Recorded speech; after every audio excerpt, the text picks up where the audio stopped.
Hi, Spots and Cheap Pops. You're on the air.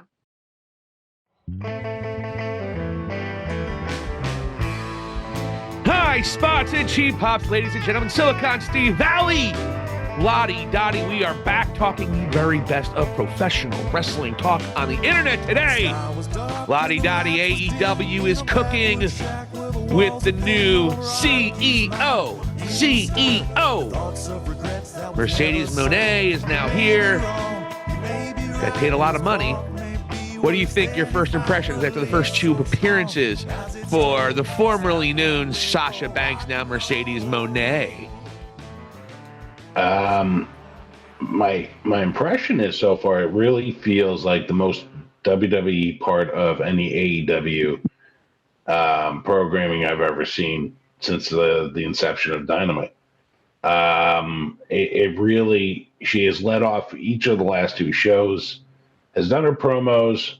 First night was in Boston. Of course, she's wildly over. It's to be expected. It's pretty much the cookie cutter CM Punk equation, bringing them to their hometown. It's a rumor. They, a boss done, if you will, and it's the worst kept rumor in wrestling history.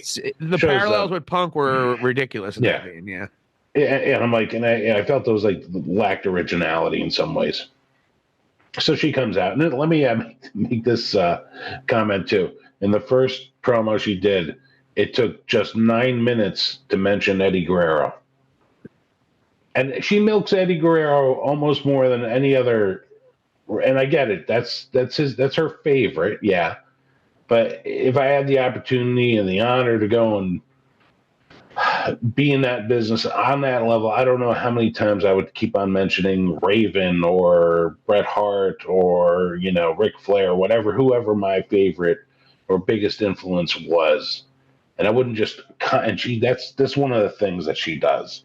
And it's a little irritating to me in some ways. And I do appreciate her respect for Eddie, of course. But again, this is her big moment, and she immediately goes to that crutch. So she's here in AEW officially.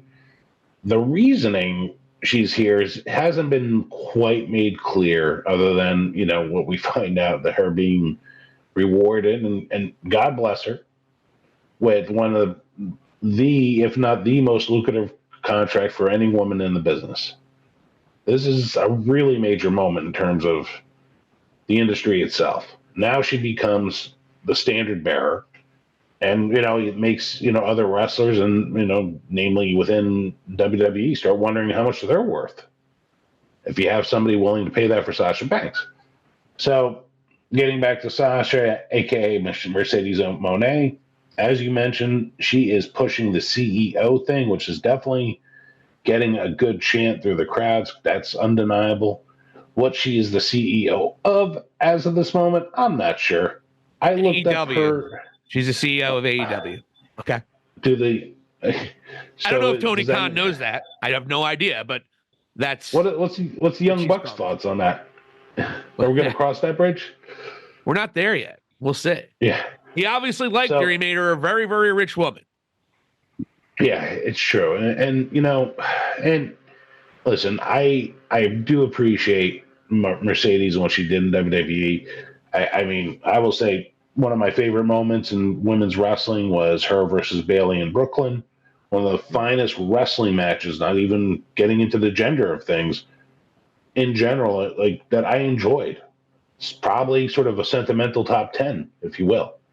And I think both of those women would say that both of those matches are in their top 3. Both of them would say that. Yeah. And I thought they both told a great story. It was laid out beautifully. They physically just hit every sort of spot that they could in that match. Excellent. And I can't deny that from her. Now, does she get injured? Yeah, she's had some, issues. I mean, some could say the same of Charlotte at this point as well. But her impact at AEW is she is now leading off the show, and it's sort of like that star to grab you. Now, in pre-production, we were talking about how they get let in by Big Bang Theory, which ironically, I noticed in the second promo, there's a little video package that led into her promo. And with Mercedes Mone, one of the things that she does in terms of Hollywood is The Mandalorian. Mm-hmm. Yeah. So here you have sort of, like people watching Big Bang Theory or more into the science fiction sort of thing. Oh, hey, yeah, that she's in The Mandalorian. And maybe now they're trying to draw from that crowd a little bit, which I give them a little bit credit,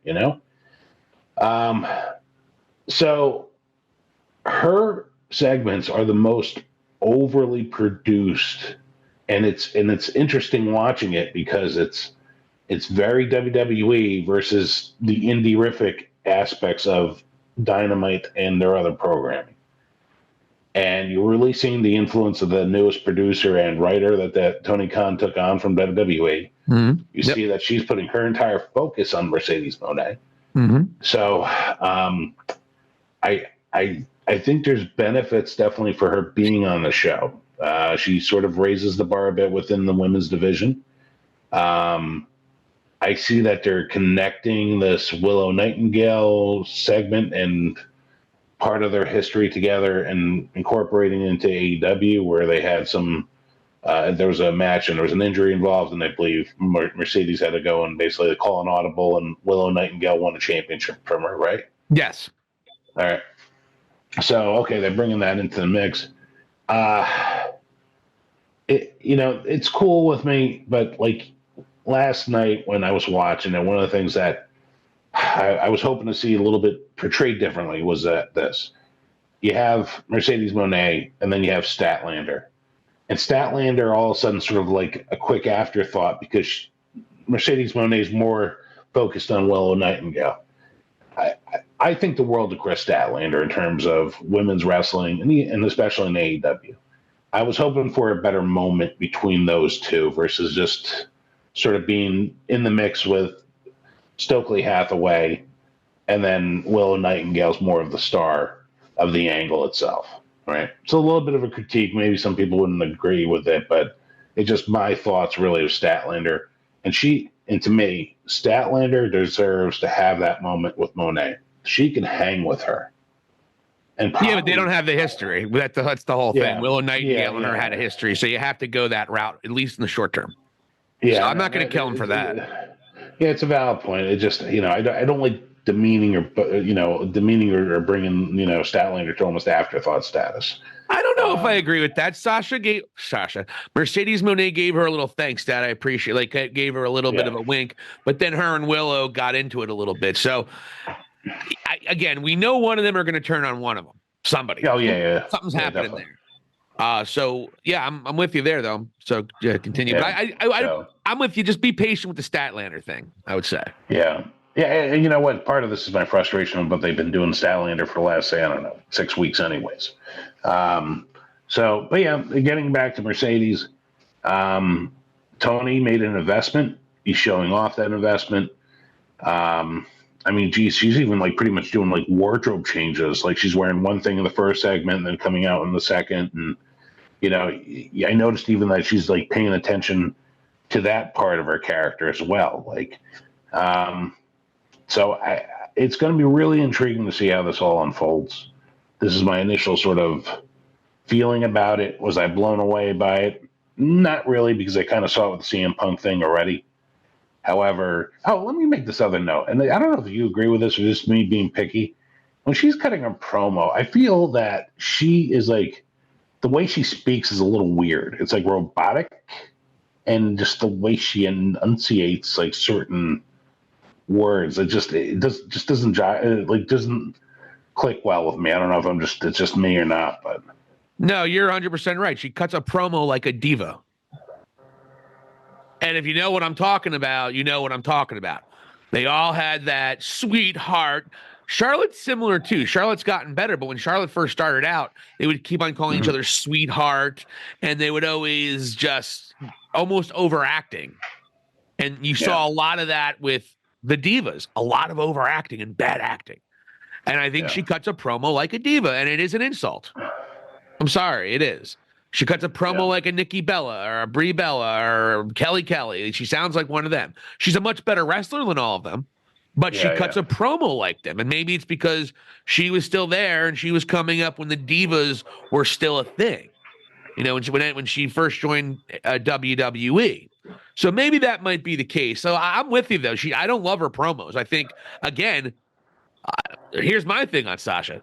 I've never been super impressed with her in terms of, is she the very, very best? No, I think Bayley's better.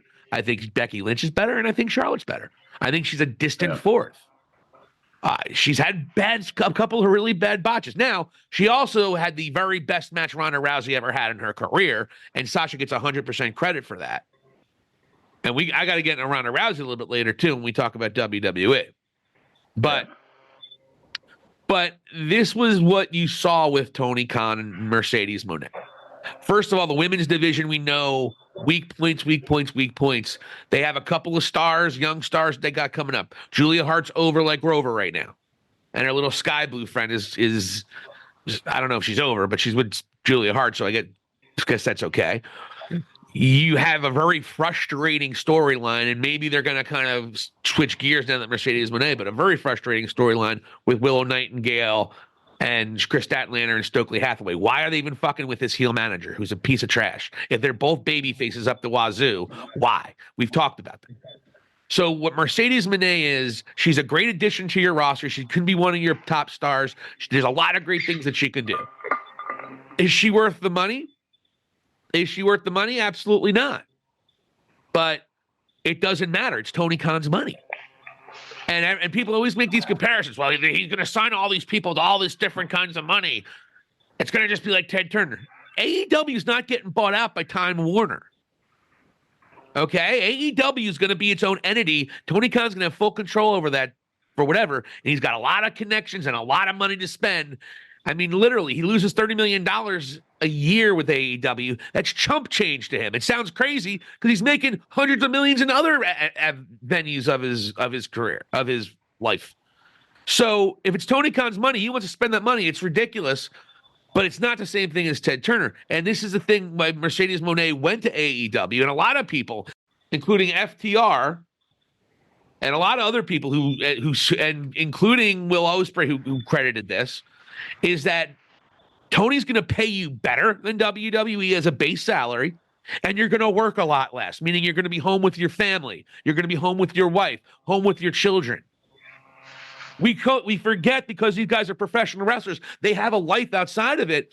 And if they're working a third of the schedule, if not more, you're working a third of the schedule. I mean, the most you're ever going to work in a year is 50 dates in AEW, the way they do things. Yep. And you're getting paid just as much, if not more, if you were in WWE. So in terms of life balance, AEW is going to continue to get stars after stars.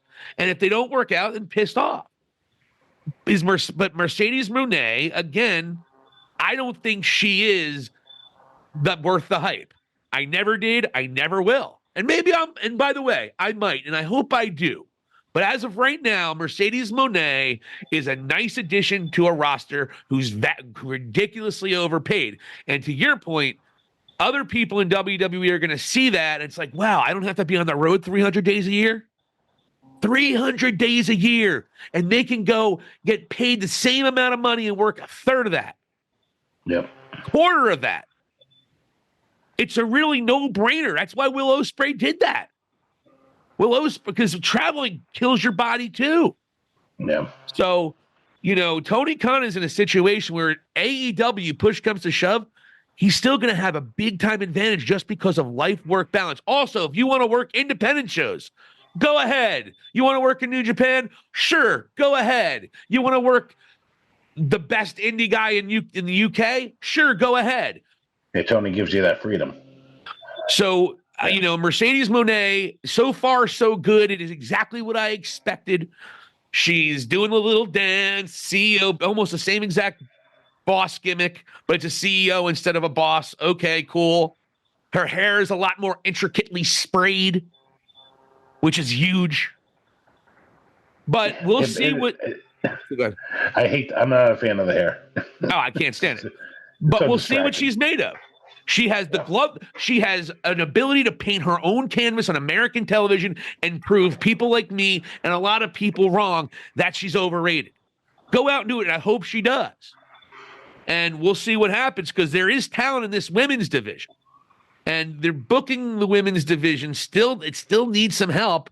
Mercedes Mone gave him a nice little punch in the arm, and then hopefully you have Britt Baker come back. And I'd like to see a blood feud between Britt Baker and Mercedes Mone. I want to see a real hateful feud. Britt Baker could come back and say, "How dare you getting paid all this when I've been the one who built this division? Screw you!" And blah blah blah blah blah. And then Mercedes Mone could, But I think the problem with that is the AEW gatekeepers will actually side with Britt Baker in that instance. And then Mercedes Mone will have to be heel, and do you really want to spend all that money on her to be your big baby face to carry the... Or maybe they're going to turn her heel. I don't know, but Mercedes Mone gets to paint her masterpiece, and she's going to have to shut fat idiots like me up. But I think she's overpriced, overrated, and I don't think long-term she's going to have near the effect that Okada and Ospreay are going to have. Yeah, that's definitely a valid point, man. I mean, if I'm Rhea Ripley and I'm hearing how much Mercedes Mone scored, it's like, damn. But the only thing is, like, saying Rhea Ripley's defense, she's engaged to Buddy Matthews, who doesn't seem really at all happy with working at AEW. Anything you hear about those guys, they can't wait till their contracts are up to go back to WWE. I haven't heard anything recently. What have you heard? The last I heard is that they're leaving, and then I looked at the tag team tournament, they got jobbed out. Like, who was it? The infantry? The infantry, yeah. That's not a good sign. No. I think they're going to continue their feud with Briscoe, which tells me Briscoe's not going to beat Eddie Kingston at their little Ring of Honor pay-per-view that I'm not going to get. but That's a good point.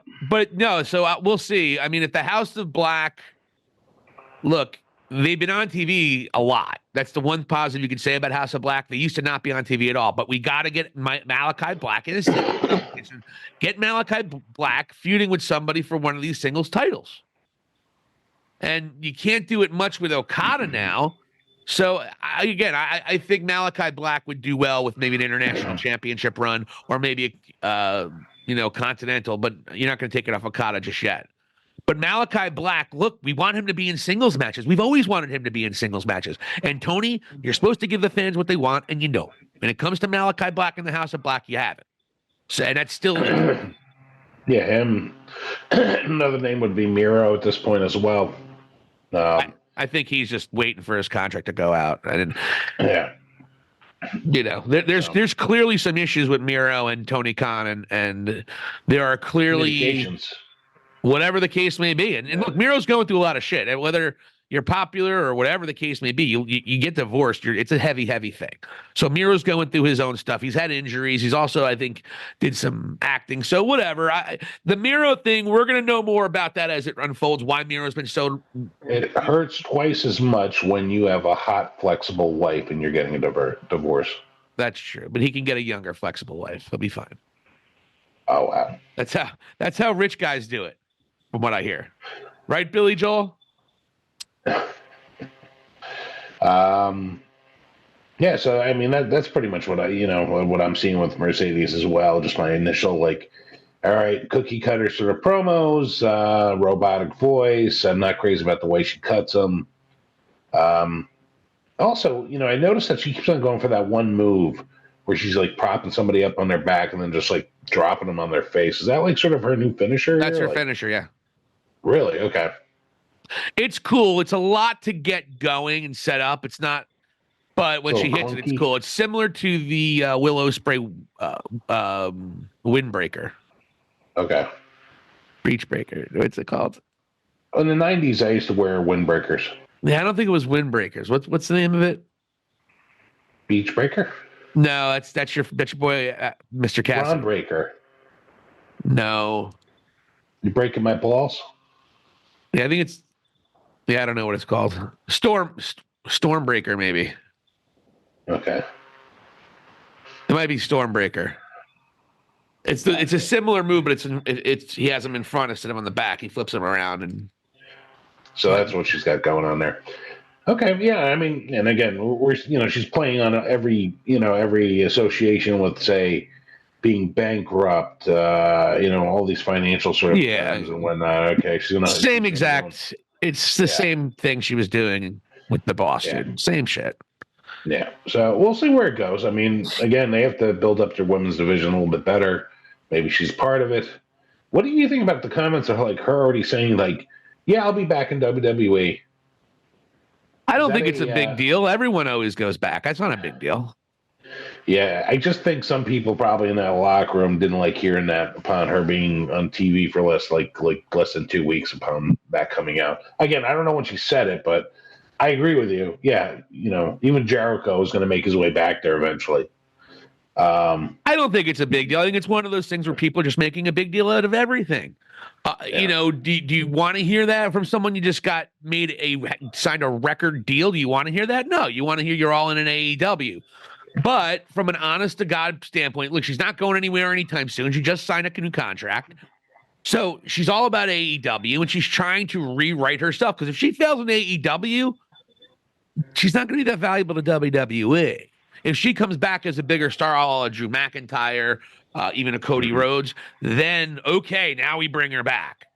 But we'll see what happens. I think people just need to relax. But again, you never know, and you don't know what the context was. You don't know how true it is. There's so many things that go into it. As far as I'm concerned, you usually want your guy to be like, I'm all about AEW right now. I'm not even thinking about WWE. Will I probably go back in the future? Maybe, probably. Everyone does at some point, but right now I'm only focused on AEW. Maybe she did say something like that. I don't know the full context, but as you know, with the internet wrestling community, one little blip, no context at all. She wants to go back to WWE, even though she just signed a record deal, the highest paid woman in the history of professional wrestling. So, as far as I'm concerned, I think it's a big ado over nothing. And we don't know the context, but we have the AEW gatekeepers that are ready to pounce on anybody who dares besmirch the AEW tradition. So, I mean, every segment's perfect, right? Well, I guess some of them think that. That's what I'm saying. Speaking of perfection, we got our buddy Chris Jericho leeching off of Hook at this point. And you and I've discussed it recently, and I'll throw it out there. Hook has potential, but he's very green, and it's starting to get to be too much too fast.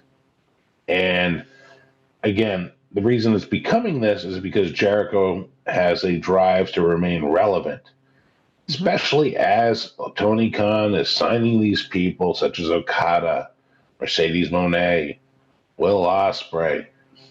That is eating into valuable TV time for Chris Jericho's ego. And I gotta say, this thing, I almost feel like sympathy for Hook. And again, it's Jericho playing it up like, hey, I'm helping him out.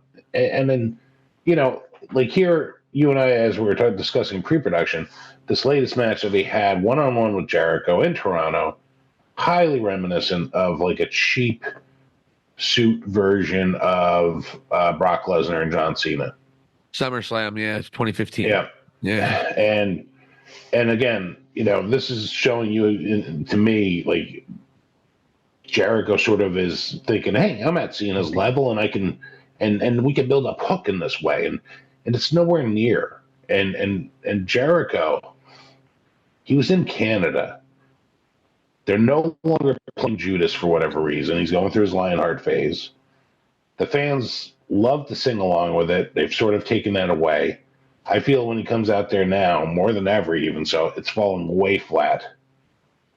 And, like, I just feel he's sort of stifling Hook's progress. But right now, we don't need to see all of Hook's progress because, hey, we just mentioned names like Mercedes Moné, Will Ospreay, and Okada. So, again, we have to deal with this for the time being. Next week, Jericho has some sort of conversation he wants to have with them, which I don't understand why. Can't Tony Khan just say, hey, have it off camera. We have other things to go and entertain people with. He's going to ask him to be in a tag team. Yeah, and go in the tournament, right? Silly. Well, we can do it. You really shoved me something out there, kid. I haven't seen it since ECW, since I wrestled with your dad. I think Hook turns him down. Oh, that'd be great. And then Jericho turns on him, and it'll be his 15th heel turn in the last 3 years. And Sammy Guevara shows up. He's a babyface again. I mean, we've talked about it with Jericho. We've said this is an ongoing thing. It's been now 2 or 3, and again, 3 years ago, 4 years ago, it was okay because he was the big name. He was your first AEW world champion. He did everything that needed to be done. He was a catalyst and a real guy to help put AEW on the map. He hasn't been that guy in at least 2 years. And everybody that he brings in and gets involved with, he could start with MJF, really, in many respects. But but we can even fast forward a little bit because that was still early when Jericho was still on top. The list goes on. Ricky Starks, Hook, Daniel Garcia, Sammy Guevara, and there's several more. Adam Cole even. Jericho needs to get this rub. He feels like he's given a rub. It's a narcissistic thing, really. Yep. That's my thing. I don't think Jericho thinks he's holding these guys back. I think he thinks he's getting them over at. Or do you think he is I got to stay relevant, so I got to do everything I can? I don't know which one it is. Maybe it's a combination of both. But this is the same old thing with Chris Jericho. Chris Jericho is a mid-Carter. And unless he reinvents himself again in a much cooler way, because the last couple sucked, that's who Chris Jericho is now. The problem is he's got Tony Khan's ear, and he's still going to be on TV. Unless there's major, major backlash on Chris Jericho from the gatekeepers. And the gatekeepers like Jericho because he was in OG.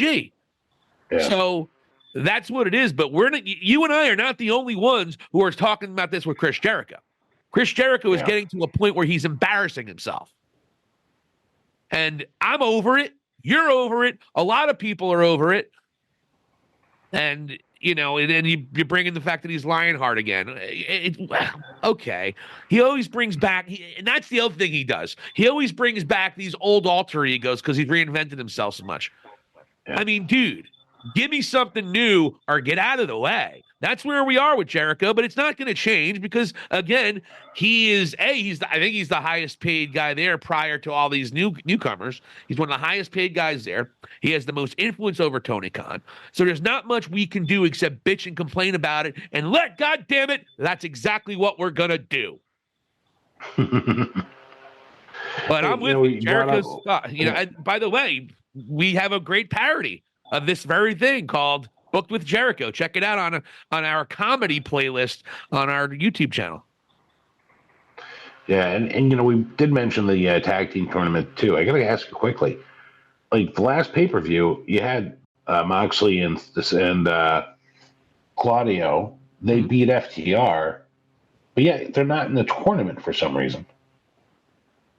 So weird to me, man. I when we were discussing their picks and stuff, I'm like, oh, those two are definitely going to be in the tournament now. Then they're not in there. Weird. Just Well, Moxley hasn't been on TV since that match. So I don't know. Did maybe finally get that vacation that he was supposed to get for 2.5 years ago when Punk first had his first mental breakdown. So yeah, I don't know. But you're right, because I think that's interesting that you're jobbing out FTR. And again, that tells me maybe FTR is not going to go that far into this tournament, which scares me. They have a little thing going on with this Infantry. They had a promo with them a couple weeks ago, which I thought was weird because I never even heard of the Infantry. I heard of Captain Sean Dean, but I didn't know who the other guy was from Adam. And they have a woman with her in this little faction too, Infantry. I guess they're all military people. But yeah, so that was just kind of my thing. I never heard of these guys, and all of a sudden they beat House of Black, and they might beat FTR next week. I think they're facing them next week, if I'm not mistaken. Yeah, when I saw the brackets, I even thought the same thing. I was like, man, I don't feel good about that match. So yeah, it's just odd to me. It's just something that popped in my head. I figured I'd just ask you while we're on the topic. We got to go. Actually, let's go fast forward a little bit into the show. Okay. Last show, we had the main event where Adam Copeland faced Christian Cage in an I Quit match in Toronto, Canada. big deal for these Canadian wrestlers. They had a good house, it looks like. Actually, that's a great comment because it was a different feel to the show. There was great energy throughout the night. And you know what? And actually, that was one of the things I thought of when Mercedes Mone spoke. I felt like the energy was sucked out of the room a little bit too. But then as certain matches started, namely Okada and Kingston, then I felt it pick up, Yeah. So we'll get back to Okada and Kingston. However, with Copeland, Christian Cage, thoughts on the match? I quit. It's what I expected was going to happen, did happen. Yeah, but it was a good match, great match. They worked their asses off. The finish was interesting. And I think you might see an evolution where Adam Copeland eventually is going to turn heel. And I think he and Christian are actually going to be eventually together. But I thought it was a fantastic finish. I liked it. However, it does show maybe edge Adam Copeland, the rated R superstar, is showing you that he is legit rated R. And we'll see where he goes now. He's a new TNT champion. But the deal with the handcuffs and everything, again, they worked their asses off. There were some really good spots. Handled it well. It was bloody. The repetitive kicks in the dick to Christian was fantastic. He just kept on kicking him right in the dick. Kick him in the dick. Kick him in the dick. Kick him in the dick. Yeah, I didn't like Daddy Magic and Daniel Garcia coming out. I thought it was just like overbooked at that point. Like how much involvement, especially that they had. Well, he needed to make the odds needed to be equal because you had the patriarchy all out there. So I understand that. I totally understand that. And they have worked enough of a program with Daniel Garcia and the patriarchy where it makes sense. Do I love Daddy Magic? No. Do I love Daniel Garcia? No, I don't. But I think it makes sense in the confines of that match. So I didn't have a problem with that at all. Yeah, I just thought there were a little bit too much involved, and to me, it took away for a little bit from Edge's victory overall because then he's like raising his hands and to the right is Daddy Magic like this too, like he just won something. Come on, man. So I don't know, that just sort of irritated me. But yeah, it was good to see Adam Copeland win. It's a good moment, and it's going to be a memorable show. Like it's one of those things where. Especially with Copeland, he's going to always be able to refer to that victory. Again, it was over his best friend. It's going to be intriguing to see where they go with these two guys now at this point. Already a two-time TNT champion. Already Adam Copeland, a two-time TNT champion. Off to the Hall of Fame of all elite wrestling. I mean, he's definitely scratching at the door. You got to say that. Speaking about the Hall of Fame, we had Eddie Kingston and Okada. That's nothing to do with the Hall of Fame. Okada will be in it. Come on. You see the way Tony Khan hugs him already. He's already going to be because he's the highest paid Japanese wrestler of all time. So Nakamura's like, what the fuck? Yeah, I mean, you are a fan of Japanese of wrestling in Japan. What were your thoughts on this match? I thought it was a really good, hard-hitting New Japan type match. Didn't love it. It showcased a lot of what Okada does without showcasing everything. You saw the great drop kick. You saw his ability to strike, his ability to take strikes. Eddie Kingston's like one of the best strikers in AEW. I thought it was a good, hard-hitting match. The crowd was certainly in it. The guys worked their asses off. And like as you pointed out, finish was not surprising. We knew that the Rainmaker was going to hit the Rainmaker. And we knew Eddie Kingston was going to lose that title. I don't know if he's a New Japan Strong champion anymore, but I love that they are now segregating his championships. I hated him coming out with 3 titles all the time. Are you defending all of them? Is he defending one of them? What is going on here? So as far as that goes, I thought it was a great introduction to Okada. I think there's a lot more to come. And I think he's a guy that can really go out there and showcase that title and have banger after banger. And having the Young Bucks involved being his mouthpiece, so to speak, I think is going to be a great thing. And they'll probably get another member of the Elite sometime soon. I'm assuming Hangman when he comes back. I personally thought it was a good match too. And again, I appreciate Eddie for how over he is with the crowd. He's like undeniable with them, man. He is truly the king of the bums, the underdog legend, if you will. And usually there's certain parts of his matches that irritate me, but it's almost like Orange Cassidy at this point. You just kind of get through it.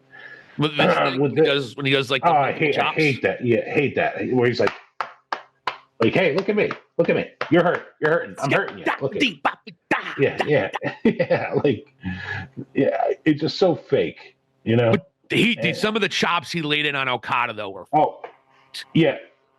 Those the obvious ones where he like almost chopped him in half, like a la Walter. Last thing I want to do is take an Eddie Kingston chop. I'm putting it out there right now. That stuff is whatever, but no, thank you. Yeah. And I got to say, with Okada, it was a good match that sold what he can do in the ring. The best drop kick I've ever seen, dude. His drop kick is so good. Yeah, it is really good. I mean, I'm almost more impressed with that than the actual Rainmaker itself. I don't like the Rainmaker. I thought Jake Roberts' short arm clothesline was better. It's a valid. I'd agree with that. I love Jake's. That wasn't a finisher. That was just a setup move. Yeah. Then the DDT. Yeah, but because I've seen the Rainmaker kind of look a little bit clunky, if anything, Oh yeah, and 100%. Yeah, it's a lot of moving parts to it, but with that drop kick and then that one move where he lifted Kingston over his head and then sort of dropped him on his knee. Yeah, that looked vicious as hell. That could be even a finisher. And you know what? You're seeing him cheat, doing the DDT out on the floor, and he's smiling. He's been a heel before. He can do it. He's definitely. Yeah, I'm cool with what I'm seeing with him. I'm more impressed with him right now than the Bucks at this moment too. But the match was a good showcase for Okada. I liked how the fans are going back and forth between Eddie and Okada as well.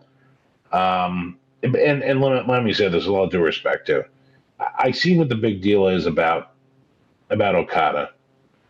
However, in my opinion, I don't think he holds a candle to Ospreay from what I've seen.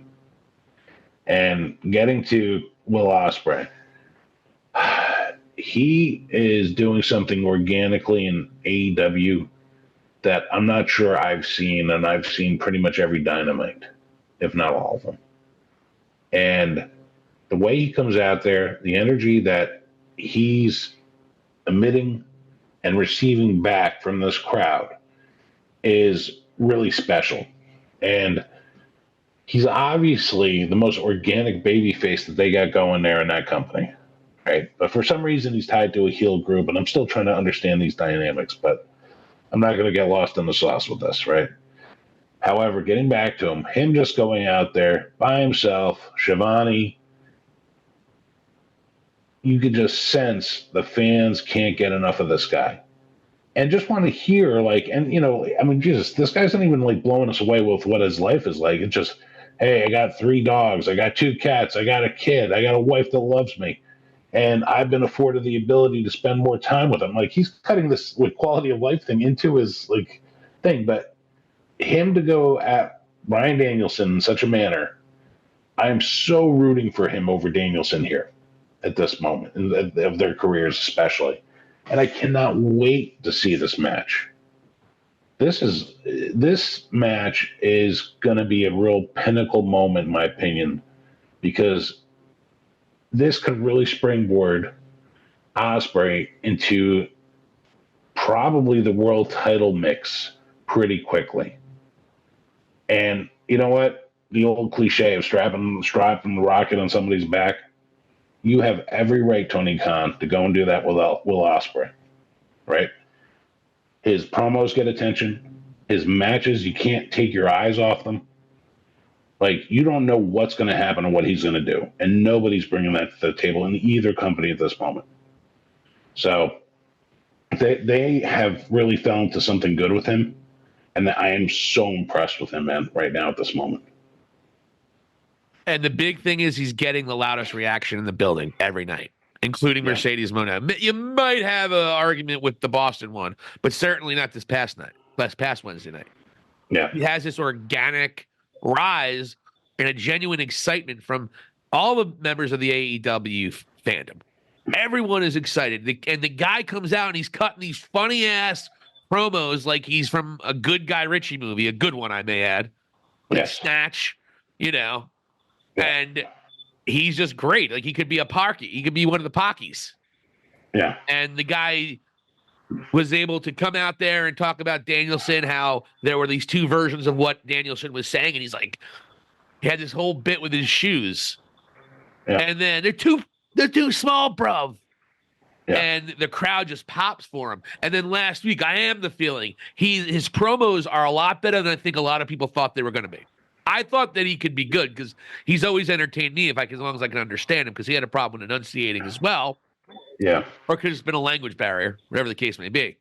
But he's come out and he can't curse anymore either, which he said was going to be one of his primary hurdles. Issues. Is not cursing on American television, because he was able to drop the F-bombs left and right in New Japan. So he said that, but he has absolutely just taken almost under a spell these people. And he has the great entrance music. And then you have the moment after the breaks down, Ospreay, and he can go back and forth. And you feel the energy. It's incredible. You just hope AEW doesn't screw this one up. And you're right. I mean, you can imagine All In.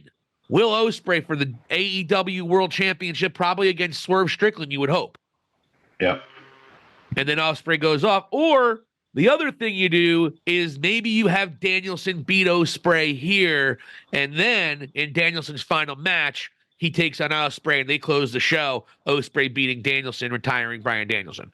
That could be the situation too. I'm not sure what Danielson's plan is when Kenny's coming back, because I know Danielson wants to face Kenny. But if this continues to rise, I'm with you. I put the title on him and All In. If I can make a quick comment on that whole scenario with Danielson, if we're being honest, I'm at this point with him. I feel as if I've watched the exhibition part of Danielson's career here at AEW. He never went and decided to go after any titles. Really, he got us by the throat with his first match with him and Kenny. And then after that, it's been nothing but sort of rescinding his desire to go and hold a belt.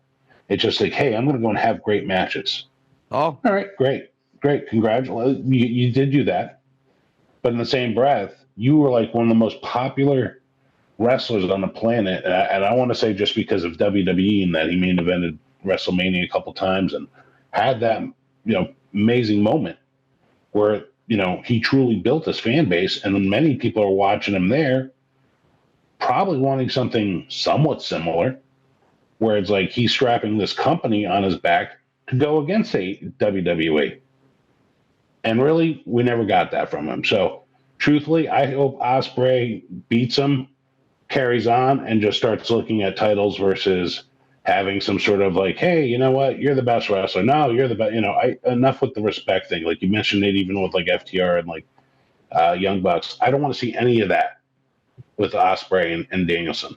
I want to just focus on Ospreay. This is their moment to really go and become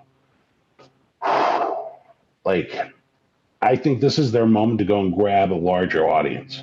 They've been sort of, you and I have discussed it ad nauseum. They're sort of in their niche range usually. Ospreay's the kind of guy where people are going to start getting word of mouth and say, you got to check out this match, especially if you watched it back in the day. Oh, you watched ECW? This guy is like RVD on speed. It's unbelievable what he does. Yeah. So that, because you're going to have a better promo than an RVD too, by the way. Absolutely. And you know what? You're already getting the bruv chance, and it's really, it's impressive. So shoes are too small for me, bruv. I loved when he said that. I was like, yeah, I'm totally with Will on this. And I have nothing but respect for Danielson. But again, you can't sell me on, hey, you know what? I went there, I wanted to make other people better. This and that. You know what? You're there for 3 years. At some point, make a right turn and start getting involved in the world title mix, because you are the best wrestler on the planet and you have every right to hold that belt. You should got be in five the and lineage. that's not happening now. He's got 5.5 months left. There's no title. Yeah. No, that's the thing. So, yeah, I know, as we're discussing pre-production, somebody who made probably similar comments was our good old friend, Uncle Dave Meltzer, right? Oh, Jesus. And sort of compared Ospreay to Cody. Do you want to touch base on this? Well, there's a couple things about Meltzer, and you know me about dirt sheet writers. Yeah. If it's not Fightful Select or someone related to Fightful Select, I can't stand him.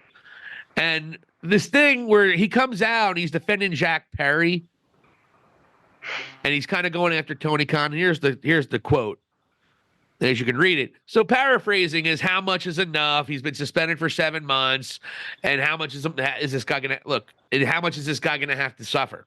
And Tony Khan is still quote unquote mad at him. Look, Jack Perry should have been fired. And here's another reality, Schmelzer.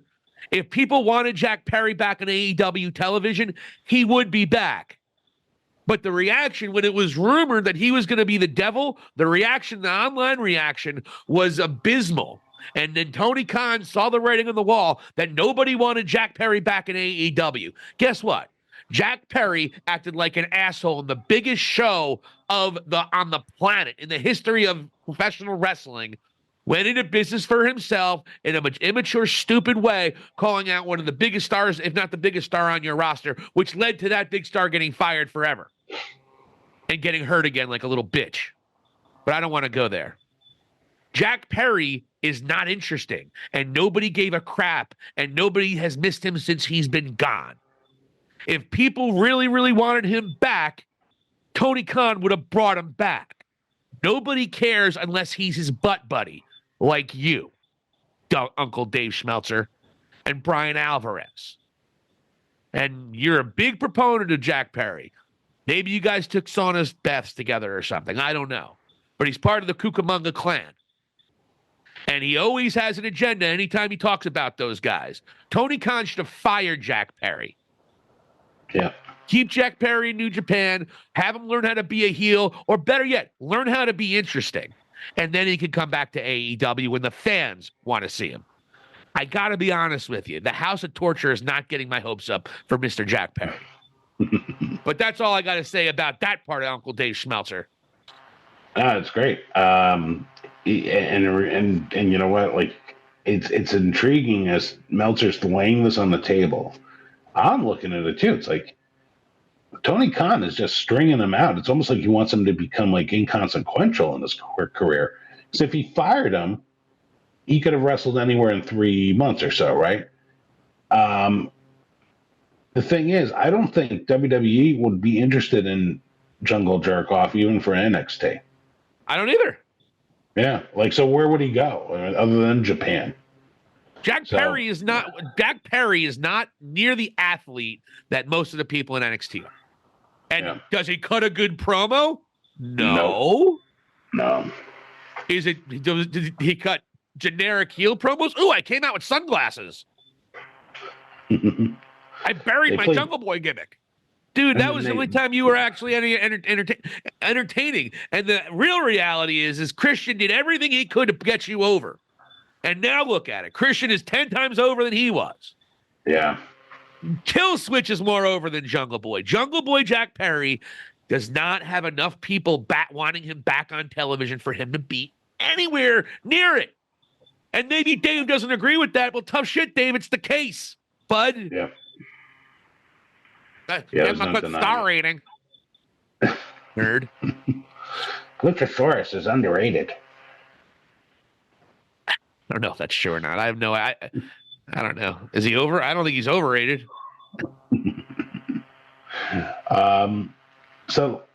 But yeah, go ahead. You were talking about Dr. Schmelzer? Yeah, and you know, we discussed Meltzer decided to go and compare Ospreay to everybody's former favorite EVP, Cody Rhodes, who's in WWE of all places. And he made an interesting comparison. I'm not sure if you have those words or. Right. Okay, so I have the quote. You got it? Perfect. Yes, sir. All right, so this is the quote from good old Uncle Dave, right? I believe he did this on his radio deal. So, Uncle Dave, quote unquote, WWE doesn't need him. They don't, quote unquote, need anyone.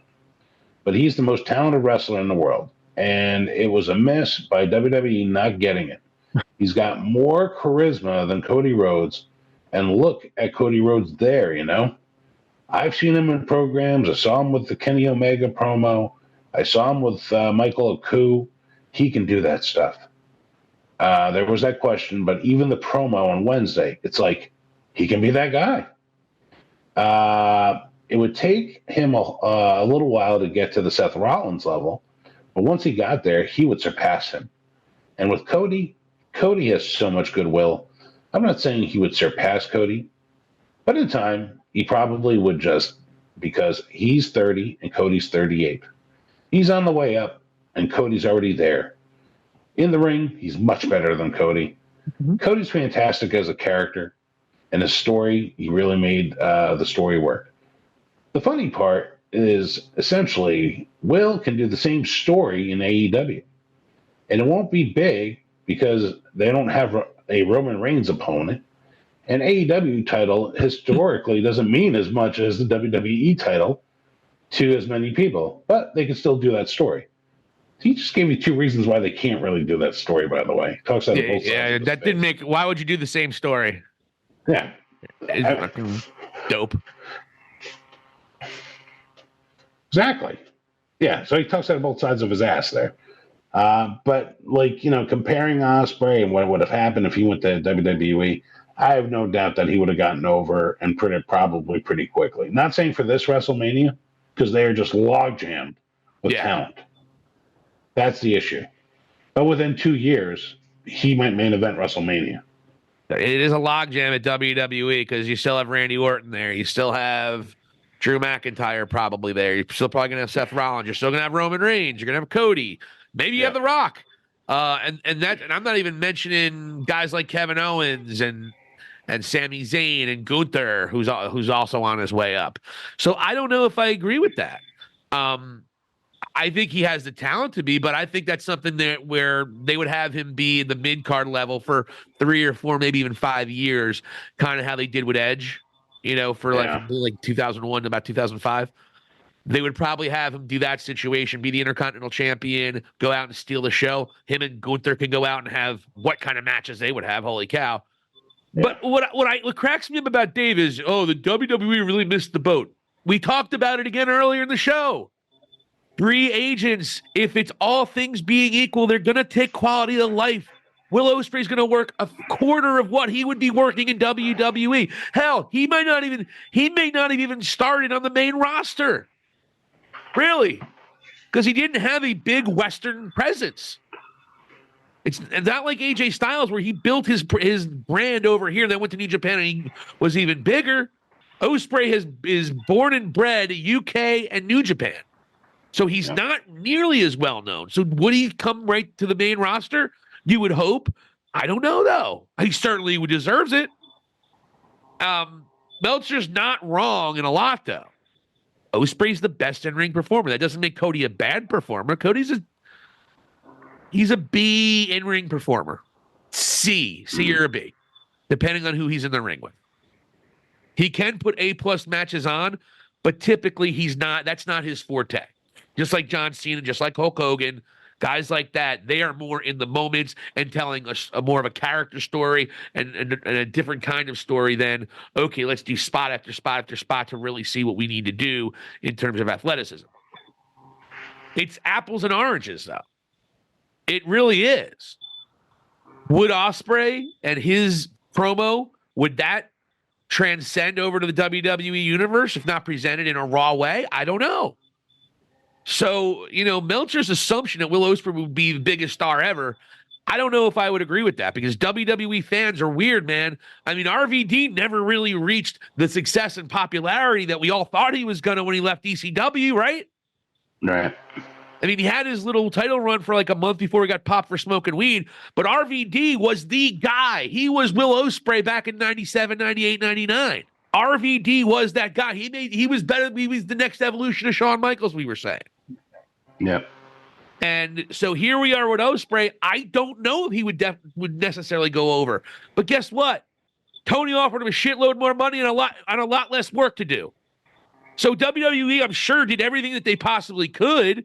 But when Tony's throwing millions of dollars per year to wrestlers having to work 50 to 55 days a year opposed to 300, it's a no-brainer. And it's not because WWE sucks and they missed the boat. It's because Tony Khan is overpaying and giving people a lesser schedule. So they have more money, quality of life.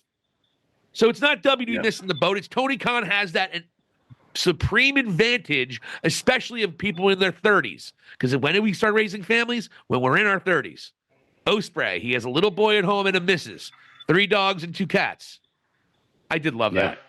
So Meltzer's not wrong in a certain respect, but do we know Ospreay would be as big as Cody? He even said that he probably wouldn't surpass it. I don't know if he'd even surpass Seth Rollins because of that song. Yeah. Oh, Speaking of Cody. bye. Cody. The Rock doesn't like when I show emotion. My mother's all I have left, except for all my siblings and my fans and my family. And you nailed it, Cody. That is what has been killing me up until recently.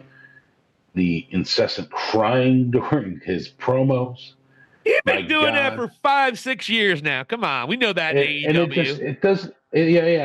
But it just doesn't help. It's like, I swear to you, if The Rock told him, "Hey, Cody, I walked through your dressing room and I thought it was a bit dusty in there," he would just start tearing up.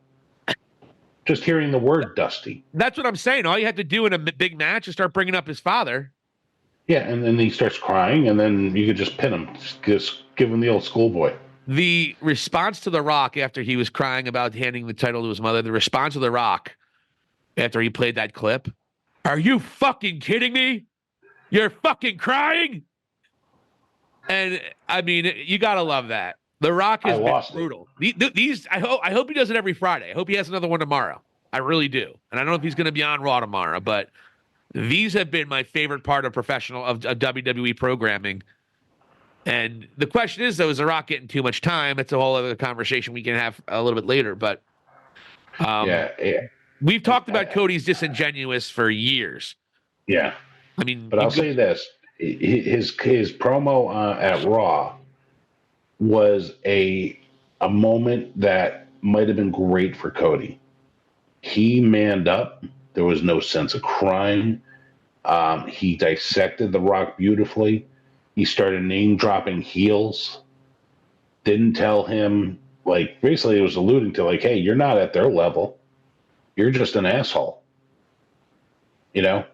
Mentioned the whole little dick syndrome thing. And as Cody's cutting his promo, I'm starting to imagine and daydream about WWE being on Netflix three hours every Monday. And I'm seeing how this could become a lot more mature all of a sudden, that show. And I felt that Cody was starting to push some envelopes there. And truth is, he's got to fire back because Rock has been just eviscerating him on social media, and then also when he's doing his own promos on TV. Yeah, made him his bitch. Yeah. Cody crybaby bitch. Yeah, and then here Cody fired back and referred to him as a carny succubus. Was one of the things. I mentioned a little dick syndrome as well. Also, name dropped Brian Gerwitz. That was great. That was my favorite part. Yeah, The Rock's personal, writer, if you will. That was a swell little name that Brian Gerwitz came up for you. Final boss. Maybe you are the final boss. Perhaps I'm too naive to understand. You think Mercedes Mone pissed that we got final boss? But yeah, getting back to that, I thought it was my favorite Cody promo in a long time. And but yeah, Rock has been otherworldly in his work. This version of The Rock is just money. He's been great. Do you want to talk about The Rock real quick here? I mean, we've We've talked about it. I mean, his promos have been fantastic. They've been the best part of my Fridays the last month. Yeah, and I'm sure he's going to have a nice response tomorrow or today if you're listening to this on Spotify. Well, actually, on Raw, Heyman came out during that Cody promo and said that he'll be there and Roman will be there, but nobody else from the Bloodline will be there. Yeah, he's not going to be at SmackDown, The Rock. He's going to be at Raw next week, actually. Okay. With CM Punk being there too, which is interesting. But Raw's going to be. You got to have those guys cross paths in the back, man. The Rock is going to be at Monday Night Raw, so maybe he releases that promo instead of tomorrow. Maybe he does it Monday, but I'm hoping it because every Friday it's been great. It's been fantastic. And again, this is, I got to be honest with you. I even love the song that he did in Memphis. I love the whole setup of it. I think it's cheesy. I didn't like that super. Some of it was fun. Some of it was funny, but I don't love the Rock concert. I like the fact that he had two actual musicians playing on the broadcast table. They actually played off him pretty well. He was self-deprecating. He even mentioned doing the fanny pack joke and showing that picture. It was a baby face. He was getting a great total reaction. Baby face. Yeah, absolutely. And it's like I've never seen somebody that could go and do this show by show, and just at that level. But yeah, I was totally entertained with them. And then, of course, after the Rock concert is where he sort of flipped the switch back, became very heelish, and that's where he basically told you he's going to go and give Mama Rhodes a blood-stained weightlifting belt with her son's blood all over it. Which I think he will do. Oh, I agree. I think, and as a matter of fact, when he mentioned during the concert, this is something we're going to discuss as well. He mentioned how he was going to go and take away Seth Rollins' title as well. And I was like, yeah, there we go. There's something to this, man. We're starting to see it's starting to bubble over into the other feuds.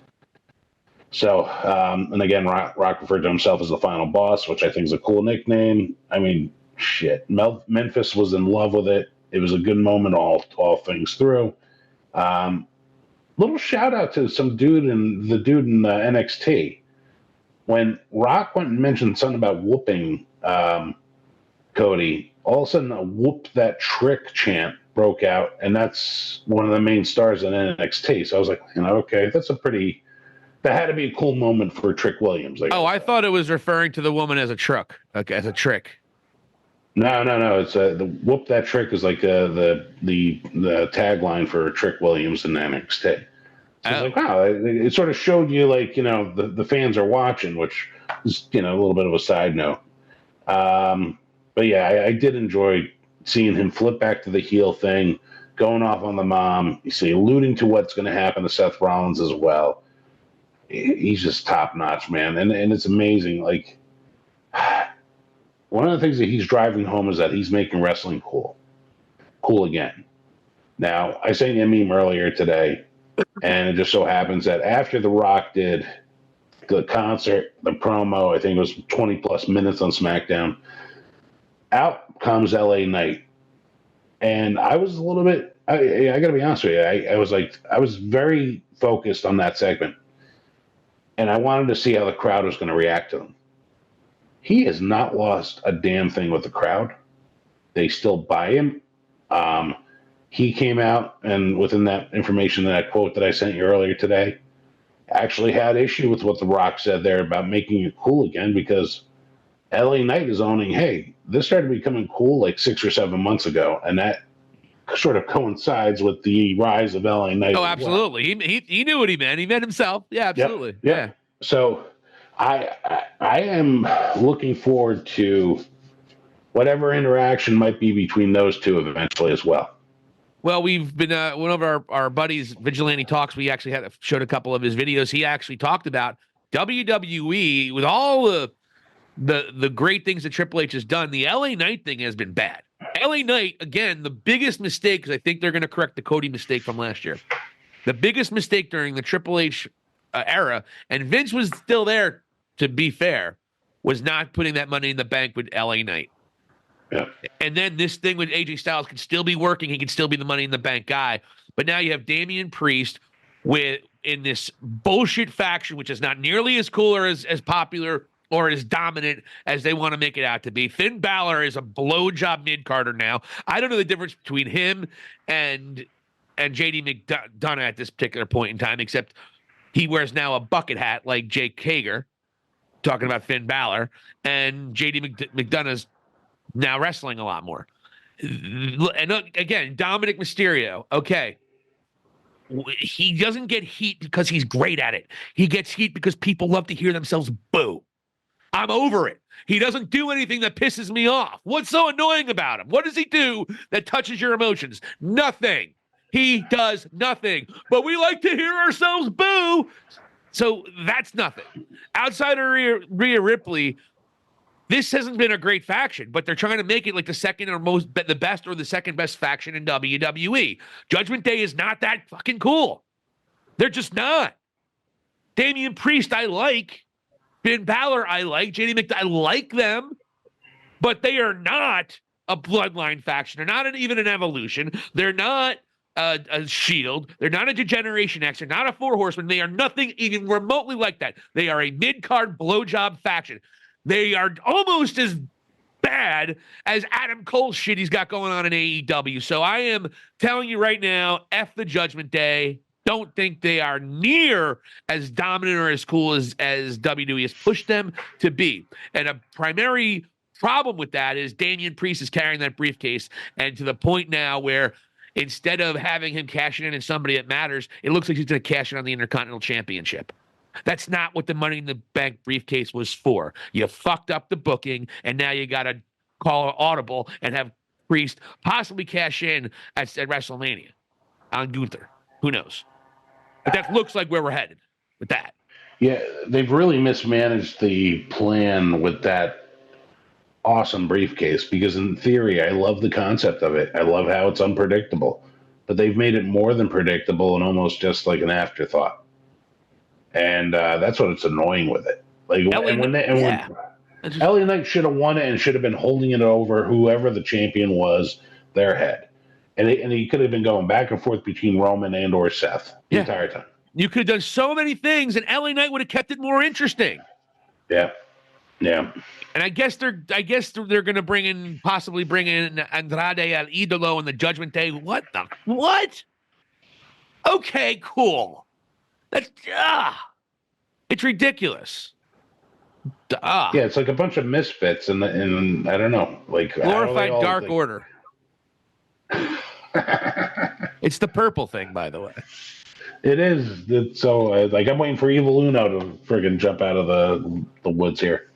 And look, Balor and Priest, they've been tag champions for a while. I know they lost it briefly, got it back. They haven't had, and they've been okay, but they haven't made this tag team division any better. They really haven't. And it's weird why you're keeping it on. Like, I don't look at them as a great tag team. They're not. And to me, it is just, okay, we're for, and again, anytime something I feel is forced, which is Judgment Day thing has been forced, to me, I just think they're the most overrated faction in the history of WWE at this particular point in time, with the booking that they've gotten, considering how over they really are. And again, the Dominic Mysterio thing, what does he do to garner your hatred so much? What? Honest question. He was a shitty son. That's it? It's all you got? And he went to jail. But you know what I'm saying? What is making people hate him so much? Just his face? He's a spoiled brat. But come on, it's not because of what he's doing on screen. It's because people want to hear themselves be part of the show. And if they're not enough doing it, WWE pumps the shit in anyway. Let's call a spade here. The Judgment Day has just been jammed down our throats, and they are not a great all-time faction. I'm sorry. And you know what? 10 years from now, they're going to say they are, but they're not. And Damian Priest should not have won that briefcase. We said it then. When it happened, I think in July of last year, we're saying it. We said it 3 months ago. We're saying it now. LA Knight should have won that. That was the biggest mistake in Triple H's booking history since he's taken the pencil. And maybe Vince had something to do with it, but it was a disaster. Judgment Day is going to get that same treatment that, say, like the Brood and the New Age Outlaws get. people get like nostalgic, like, oh, those guys were so good. And it's like in the time, in the moment, you're like, let's get on with the segment. Let's go move on to the next thing. And Finn Balor with that stupid hat. Mid-Carter. Finn Mid-Carter Balor. Finn Carter. So that hat was ridiculous. But if you notice about Balor, he's not really doing anything of consequence. He's not one of the leaders of Judgment Day. He's not one of the people making decisions. He's not one. I mean, Finn Balor's the first Universal Champion. He was one of the people that almost beat Roman Reigns when God came down and pulled the rope out from under him. It was an amazing moment. And now Finn Balor is just a mid-carder. He's just one of the Judgment Day. Yeah. I guess he's a step above JD in the pecking order. Yeah, and he's below R-Truth. And he's going to be below Andrade El Idolo if he joins. Yeah, definitely. But you get the feeling that Puerto Rican Scott Hall, as Vigilante talked would call him, that Damian Priest would be turning babyface sooner than later. But who knows? There's been a lot of things going on. But like I said, it looks like he's going to cash in on Gunther, and that's not why you have Money in the Bank at all. Yeah, it's totally bending the rules to just, and again, just shit. I don't want to see that happening. Money in the Bank's been a disaster the last 5 years, huh? Yeah, it doesn't help anybody who wins it. Just go and ask Damian Sandow. I mean, Sandow was before Rollins, and Rollins had a pretty good one. But they did the thing with Otis, which was a disaster. They had to get it on The Miz. Austin Theory was a disaster last year. Jinder Mahal. Baron Corbin was a disaster. Damian Priest has been a disaster. I mean, they have really dropped the ball on Money in the Bank, and LA Knight not winning it to this day is still the biggest mistake. But that's all my thing. And also Judgment Day, overrated. That's all I wanted to say about it. That's all I got to say about that. That's plenty. And then, you know what? Judgment Day dropped those belts just for Jimmy and Jay to have that one line in that promo that they did on Raw, where Jimmy was pissed off at Jay for leaving him and winning it with Cody. With Cody Rhodes, without me, you left me loose. Wait a minute, let's go. Let's get into the Usos. Usos. What does he mean? Jimmy was the one who kicked Roman in the face. It was Jimmy who left the bloodline first, and Jay had to choose, and Jay chose Jimmy. Where was he coming from there? And Jay was that's not historically accurate. Jimmy turned on the Judgment Day or the bloodline. It was Jimmy, not Jay. Fuck. They don't want you to remember that. Roman was starting to clown Jimmy shortly after that, after WrestleMania, and Jay was actually the favorite of Roman. And Jimmy has this thing going on where Solo is now the heir apparent to Roman, opposed to Jimmy. Jimmy, when that announcement was made, looked like he was expecting it to be him, just like Jey Uso was called the heir prior to by Roman as well. So Jimmy has had this, despite being the older brother, he has this complex. But here's the deal. Jimmy was the one who super kicked Roman. Yeah. So what in the blue hell is that? Yeah. It just was weird. I got you. And Jimmy's like, what? Jay was like, what are you doing? And then Jimmy said, I got you, and kicked him again, which was one of my favorite moments of WWE last year. Yeah. And so that didn't really make a lot of sense. Look, it's still great. The Usos are going to have a good match. We knew it was coming a mile away. They're doing a good job building the storyline, one of the better storylines they got going into WrestleMania. But that little revisionist history made no sense, and I didn't know where Jimmy. That's my only thing. And you're rooting for him. I was rooting for Jimmy, but not anymore. Now I'm all about Yeet. I was Yeet until this past promo.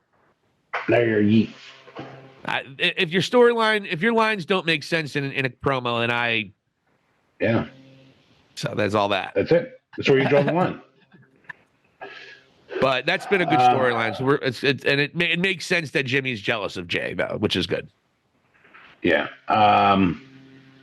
Even though that was stupid that his whole reasoning for turning on him at SummerSlam last year was kind of stupid. because I don't want you to turn into Roman. It was clearly a lie. Now he's going to have to admit that, no, it's because I was jealous of you, which is clearly what the situation is. Yeah, exactly. Yeah, you got to take him. You got to take him to task for this. Sorry, I'm on Yeet's side now. Yeah. Yeah, I mean, you and Pat McAfee. Pat McAfee's been annoying since he came back. Still makes me laugh here and there, but we see this often with broadcasters. They become caricatures of themselves. We saw it with John Sterling, of the famous New York Yankee radio play-by-play guy. By like 2002, 2003, he just became all Mr. Slogans and Mr. Catchphrase and was a complete caricature of himself. He went from being one of the best in the business to a complete joke. And I see McAfee kind of doing that with his whole over-the-top stuff. It seems like he's picking the over-the-top stuff out, like jumping on top of the table to an even deeper level than he was doing with Nakamura. So we'll see what happens with that. But yeah, McAfee's been a little weird lately. Still makes me laugh here and there. But that's baseball, Mr. Valli. Well, that's just baseball, Susan. That's just baseball. But yes. But yeah. McIntyre and Rollins.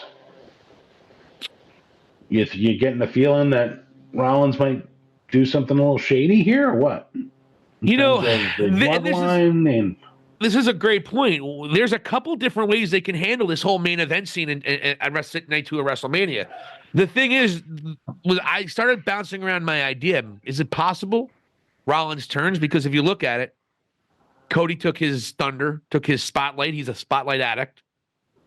Cody chose Roman over Seth, pissed Seth off. They already had a previous history. Seth, in all reality, should be the one, in his mind, to take down Roman because he's the only one that dropped an L on a one-on-one match against Roman since he started this title run. Right. And also, Seth has earned it. He's been healthy for the most part. Obviously, he's missed a couple weeks now, but he's still been doing that work on screen. So you have to wonder, like Michael Cole even brought up, how can you trust him? The other spot, though, is you see how Roman is jealous of The Rock. And you hear some of the things The Rock is saying, that he's making wrestling cool again, and that he's the biggest star, and things of that nature that's definitely going to piss off Roman. So the question is, what's more likely to happen? Roman turning on, or Roman and The Rock turning on each other, or Seth and Cody turning? That is the question. And you would think one of the two are going to happen. Are both going to happen? It could be a possibility with Seth turning on it. The problem I have with Seth turning heel is Drew is such a heel, and he's still bringing up CM Punk, who's going to come back as a big baby face. So Drew's got to maintain his heel presence. How do you have, if Seth turns on him night one, how do you have Seth and Drew McIntyre going into that title match? Who would you be rooting for if you want to keep the heat on Drew McIntyre and with Seth Rollins? So that's why I almost don't think Seth is going to turn. However, you could see the reasoning why he would. Yeah. Yeah. And also, they were brothers, right? Yeah. They still refer to each other as brothers. Yeah. But Seth has done a brilliant job of telling the reasonings why he wouldn't, So we'll see. Yeah, and McIntyre's heel work has just been great as well. I mean, he's the best in the business at what he does at this moment. I mean, he's milking this between Cody, between Seth, between Punk, and he's able to go and play off of anybody at this moment. This is great. And his TikTok's hilarious too. I mean, if you look at I like how some of these wrestlers are adding to their character with their social media and cutting like legit working kayfabe promos on their social media. It's great. And Drew McIntyre certainly has done that. And the trolling of CM Punk, obviously we're waiting for that to be the case. But it's very interesting. Which way do they go with it? Is you would almost think if Seth turns on Cody, that crowd's going to be all in on McIntyre. And I don't know if you want that going into a feud with CM Punk. Yeah, that's not going to happen, man. I don't think that's going to happen. Just because of the reasons that you just mentioned. And McIntyre definitely has to stay the heel. And also, McIntyre has been somewhat positive with what he has mentioned about the Bloodline race. Yeah, The Rock in particular. Yes. So it's I look at him. Could he be like the corporate champ, if you will? that could be the case. The bloodline could actually interfere for McIntyre, and McIntyre could be. That's the case. I mean, I think Cody wins this year. My honest opinion, but we'll see what happens. What the fallout will be between The Rock and Roman. Maybe they have a fall, and then Drew becomes The Rock's boy. But The Rock also is going to be shooting a movie about a month or so after WrestleMania, so we'll see. Of course, The Rock. His schedule is incredible, what he does. So, I mean, he could literally be shooting a movie in Florida at 6 o'clock in the morning, and he could be at Raw that night if it's on the East Coast. So, because he's done it before. You know what? And then, honestly, the world that we now live in, he now has the flexibility just to cut a promo on social media for 20 minutes, and they can go edit out the best 4 minutes of it and put it on that night's show. They'll probably still leave all 20 minutes in there. Is The Rock getting too much time? A lot of people are complaining about it. What is your opinion on that? I don't think so. I think he's getting what he deserves at this point. I can understand why some people would complain, but you'd be foolish to not consider the controversy that this company was involved in. What controversy? Oh, yeah. 3 big black. Never mind.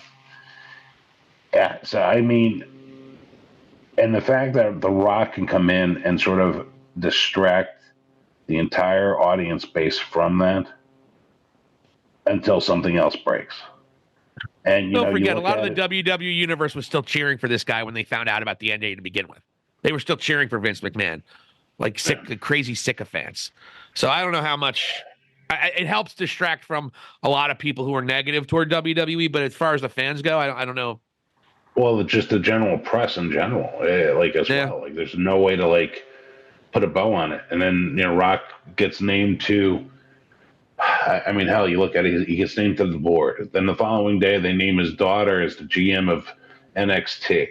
They give her more of a role. She's not very good.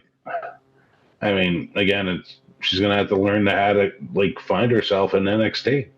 Then you have also there's my understanding that it looks like his grandmother is going to be put in the Hall of Fame. High Priest Peter Maivia's wife. Why? She was a promoter. Oh, I didn't know that. Yeah.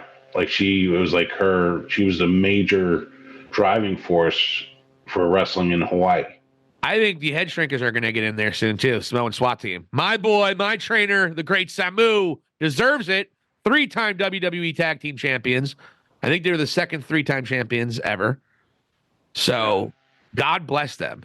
That side of Demolition. Then the Smoking Guns came in and got it 25 times. And I don't know, Billy Gunn has 50 title. Yeah. But yeah, but in terms of what The Rock is doing, I guess if I was on that show, namely, but let's put it this way too. We just talked about McIntyre. He gets plenty of time. He knows how to use his social media wisely. If you're that good with it, you can do it still. Well, I think they had a problem with. I think it was Tiffany Stratton. Somebody they said, by the way, The Rock just disputed this, but they said that they had to cut. I think Meltzer had mentioned they had to cut some time, and so people backstage were upset because some of their matches have had to get cut. I think it was Naomi and Tiffany Stratton had to be cut early. They said, but that was apparently not true. They refuted that, WWE and The Rock. So I don't know.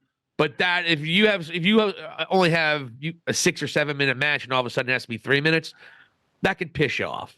That cuts away half your match. And what kind of story can you tell in 3 minutes? And so Tiffany and Naomi did not have a great match for what you would think they would be able to do. It was very quick. Yeah. Yeah, I get it. But in the same breath, I'm willing to go and maybe, what's the word I'm looking for? Sort of sacrifice a Tiffany and Naomi match as we're leading to WrestleMania with The Rock. It sucks. I get it. It's live TV, but it's what happens. So I 100% agree with you. I really do. But we used to hate it. We used to hate it when they'd bring the old timers in, like a Goldberg, whatever. Yeah, yeah. But Goldberg isn't The Rock. Goldberg sucks. We got to talk about him. What happened now? What did that jerk off do? That jerk off was on a podcast, and allow me just to go and get the actual quote here. By the way, he called Vince a piece of shit before all this stuff came out. So good on him. That's nice of him. But he was on something known as, let's see here. Goldberg was on Nothing Left Unsaid. I believe that's a podcast. And this is our quote from the destroyer of Bret Hart's career. And this is one of my issues with this man. He's almost so overrated he should be in Judgment Day. That's how overrated he is. A girl beat my winning streak. Beat my undefeated streak. Yeah, I can't even remember. And he's like trying to pronounce her name. Asuka is her name. Some Japanese girl. And they touted her as being the one to have the longest winning streak. And it just so happened that culminated when I got there. And then it just so happened that every single wrestler uses the spear in their moves. Pretty ironic that happened when I got there, right? The fact that I didn't get along with Paul Levesque, Triple H, which is Vince's son-in-law. Come on. Yeah. Levesque, I'm sorry. Vince's son-in-law, I think had everything to do with it. Triple H did not like him. There's a famous video of Triple H when he was training these people, and someone brought up Goldberg, and he just buried Goldberg. He's like, you want to be a guy who can't really have a decent match more than 3 minutes, you just get big old jacked up, and this isn't the business you should be in. Maybe you look at the wrong guy. Like, he killed Goldberg. Because one guy said Goldberg's one of his favorites. And this is when Triple H, I don't even know, it might have been early 2000s. It was probably late 90s, because I think it was before the buyout. So Triple H wasn't even that big of a thing yet. Yeah. And you can tell, like a lot of guys in the back and a lot of the boys who busted their asses to become great professional wrestlers, this guy, similar to the Ultimate Warrior, didn't know, as the old expression goes, a wrist lock to a wristwatch. Yep. And Goldberg didn't have great matches. He never did. We've killed Goldberg in the past, and if you like Goldberg, I apologize. But he and the Warrior, complete different characters. But he and the Warrior were very similar, where they really weren't good in the ring. They were all intensity personified. They caught lightning in a bottle where they got popular. But once they were exposed, it was pretty much over. And Goldberg wasn't around long enough to get exposed, but we know what he's done. He ended Bret Hart's career. He had almost killed The Undertaker. And the thing is, he's given big push after big push. I mean, Vince McMahon gave him 2 WrestleMania main events for no reason. And that's where we get this comparison. And for him to besmirch and for him to throw shade at Asuka is a freaking joke. She's 10 times the wrestler than you are, Bill. And, here's the deal. Paul Levesque, because he thinks the way a lot of wrestling fans think, that you're a jerk, that you are not a great pro wrestler, only whack job nostalgic people, only people looking for your nostalgia and your big pump so they can rekindle their childhood again are the only ones that like you. But here's the problem is, half the wrestling fans back then didn't like you because they knew you weren't good in the ring, because we never saw a good match with you. Never. You had a bunch of people screaming your name, and that was great. But the fact remains is Bill Goldberg, again, another overrated character who took a lot more from the business than he gave back. Just like Ronda Rousey, if you want to get into her next.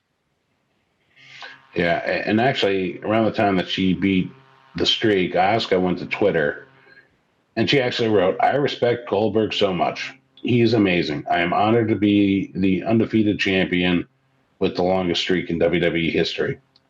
And to which, a guy that you and I both dearly respected and miss, Scott Hall, responded to Asuka's message there and gave her some gospel of truth here. And he responded and he said, quote unquote, "You're much more talented than Goldberg." Ain't that the truth? I mean, it's just beautiful to see that after she went and did that. I can imagine how she felt, where that's a guy that worked with Goldberg and actually helped him help defeat into the street. Cattle prod. The old cattle prod. Yeah. And he's jumping in on that and telling her, hey, you know what? You are so much more talented than that guy. It's great. I mean, Goldberg promos aren't terrible, but he just wasn't a good worker. It was all about the intensity, and it was all about the 30 seconds. That's how WWE booked him again when they brought him back. The squash match, not only with the Lesnar one, which was a joke, and then he squashed Kevin Owens. Yeah. And it just look, Bill. I've never been a fan of Bill Goldberg my entire life because I came up with guys like watching Macho Man Randy Savage and Ricky Steamboat. That was my favorite match, even as a child in WrestleMania 3. Seeing Macho Man Randy Savage do what he did in WrestleMania 4, wrestling 4 times, having good match after good match. Coming up and seeing him, Bret Hart and Shawn Michaels, and do the things that they did. Mr. Perfect. Those are the guys that I respected. And so when I see a guy like Bill Goldberg come out, it's a joke. Guy sucked. He was not entertaining for me. It was because we know, unless you think it's real, how's that entertaining? It's boring. But hey, he made a lot of money, and again, he took a lot more from the business than he ever gave back. Period. And I'm glad Scott Hall, wisdom from beyond the grave. God bless Scott Hall for telling Asuka that. And I've definitely been more entertained by Asuka matches than I have Goldberg matches, for damn sure. Yeah. I've even been more entertained with her promos compared to Goldberg matches and promos. Just screaming in Japanese. Yeah. Take that over Goldberg. So, that was another thing that sort of came out this week. And considering our opinion of Bill Goldberg, I figured, hey, no time like the president to go sort of mention that. And what do you think also the comment about the spears being used? Do you think Triple H, maybe decided, hey, let's start watering that move down a little bit? Because you look at it, you have Roman, Edge, Christian, Rhino. Ryan. No, Rhino was doing it around the same time as Goldberg and actually better. The gore was much better. Gore was great. I don't know when Edge started doing the spear. I don't know when Edge started doing it. Roman, it is what it is. I mean, I think more people are biting it off of Roman when you talk about, and there's a connection with Edge and Christian, and then there's a connection with Jey Uso and Roman. Yeah. It is a spear well moved, dude. This is the kind of thing that Bill Goldberg thinks. He thinks he's this fucking genius wrestler that came up with the greatest move that everyone copies. Like, come on, dude. Come on. You're not that important to the history of the business, and only stupid, idiotic wrestling fans think you are. I'll delete that part. You're not that important to the business. Bill Goldberg is not that important to the wrestling business.